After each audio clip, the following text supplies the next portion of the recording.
Hora d'on ha passat aquest accident, a la carretera de Llucmajor a Campos, la setmana passada hi va haver 2 accidents greus. Els ajuntaments de la zona reclamen millores urgents, però el cas és que ja fa anys que es parla de la seguretat d'aquesta mateixa carretera. El pla de carreteres no preveu la millora o desdoblament de la carretera que uneix Llucmajor i Campos fins, com a mínim, l'any 2017.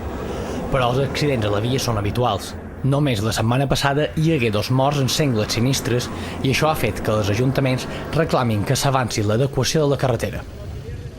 Diu que anem a un mort per any.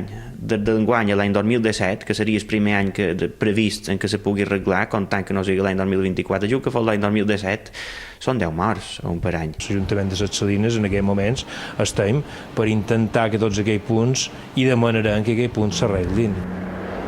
La carretera és utilitzada pels residents del Migjorn i pels turistes i gent que va a estiuejar a tota la zona sud de Mallorca. Els veïnats consideren que arreglar-la hauria de ser una prioritat. Molt perillosa, la gent va molt aviat i podria ser un poc més ampla i ben conservada. Es muy necesario que la arreglen. Con los accidentes que hay, la circulación que hay, es muy necesario. Són nosaltres que feim la via i són nosaltres que cercam la mort.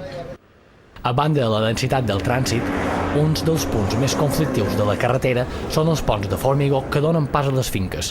Les topades amb aquestes infraestructures solen ser fatals. La policia